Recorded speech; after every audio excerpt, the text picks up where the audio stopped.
Tiga perampok bersenjata api beraksi di toko perbelanjaan di Aceh Timur. Pelaku menodongkan pistol untuk mengancam pemilik toko.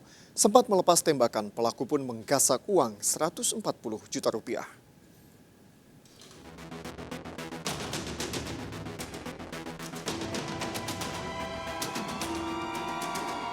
Tiga pelaku perampokan menodongkan pistol saat beraksi di sebuah toko perbelanjaan di Aceh Timur malam hari jelang toko tutup. Pelaku yang memakai helm dan penutup wajah langsung ke meja kasir dan mengancam Zulkifli, pemilik toko.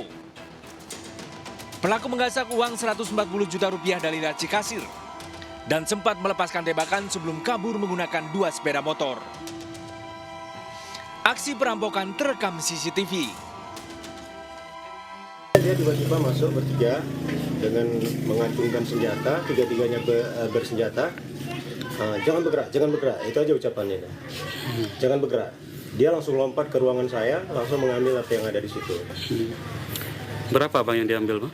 100, lebih kurang 140 juta. Sempat melepaskan tembakan, Pak? Sempat melepaskan tembakan yang satu itu. Polisi yang melakukan olah TKP menemukan satu selongsong peluru di lantai dan satu lubang bekas proyektil di meja kasir. Selongsong peluru yang sempat ditembakkan di sini sudah kita amankan. Kita juga sedang melakukan olah TKP. Kemudian juga sepeda motor pelaku juga sudah kita amankan, sudah kita ketemukan sepeda motornya. Dan saat ini masih dalam proses penyelidikan. Ketiga pelaku perampokan masih diburu polisi. Satu sepeda motor diduga milik pelaku perampokan ditemukan polisi di hutan Penarun. Dari Aceh Timur, Provinsi Aceh, Muhammad Maulidin, iNews melaporkan. Penembakan yang menewaskan Komandan Badan Intelijen Strategis atau BAIS TNI Angkatan Darat Wilayah PD, Kapten Infantri Abdul Majid ternyata dilatar belakangi perampokan. Satu pelaku otak perampokan dan penembakan ini ternyata teman korban yang mengetahui korban kerap membawa uang puluhan juta rupiah di dalam tasnya.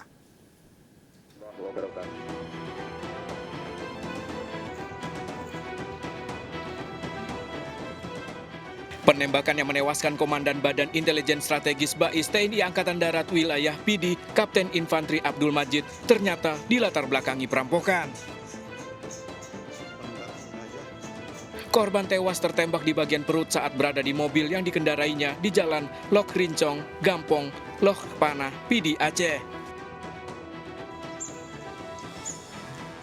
Ketiga pelaku yang ditangkap, M warga Gampong Mosenah, Rempong yang kenal dengan korban, pelaku D pemilik senjata, dan F eksekutor atau pelaku penembakan. Pelaku M merencanakan perampokan karena mengetahui korban sering membawa uang puluhan juta di dalam tasnya. Pelaku M lalu mengajak korban bertemu sementara pelaku F dan D menunggu di lokasi yang ditentukan untuk melakukan penembakan. Pelaku M menggasak tas berisi uang 35 juta rupiah dan kabur. Saat kejadian, seorang rekan korban yang duduk di jok depan tak berani keluar. Sampai dengan saat ini tidak ada motif lain, ya. Jadi murni memang perampokan karena ingin menguasai uang milik korban. Hasil pendalaman kami terhadap salah seorang tersangka, ya, atau terduga pelaku yang berinisial M, ya, mengaku bahwa yang bersangkutan memang sudah kenal lama dengan korban A, tapi dalam kapasitas sebagai teman biasa, tidak ada hubungan yang sifatnya khusus atau kegiatan-kegiatan lainnya. Polisi menyita satu senjata api laras panjang 11 butir peluru dan uang 27 juta rupiah sisa hasil perampokan. Ketiga pelaku kini ditahan di Mapores PD terancam hukuman mati atau penjara seumur hidup. Dari PD Aceh, Jamal Panghua melaporkan. Aksi pengadangan laju ambulans dilakukan minibus berplat merah di Klaten, Jawa Tengah, terekam video amatir dan viral di media sosial. Kedua pengemudi diperiksa polisi.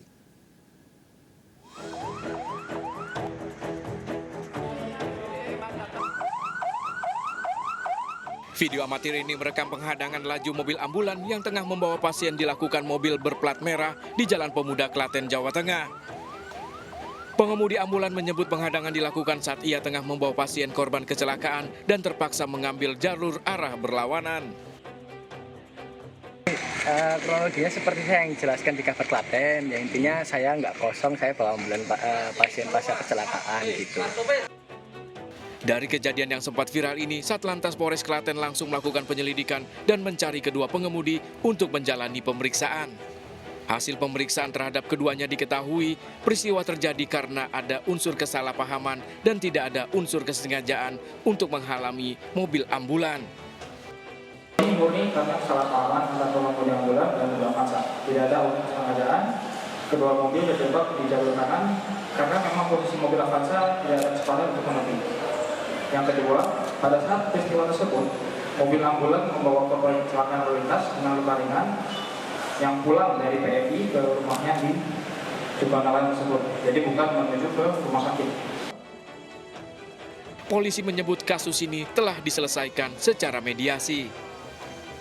Dari Klaten, Jawa Tengah, Saiful Effendi melaporkan. Selebgram Rachel V-nya kembali diperiksa di Polda Metro Jaya terkait kasus kaburnya Rachel dari masa karantina sepulangnya dari Amerika. Rachel diperiksa dalam kasus yang statusnya sudah penyidikan.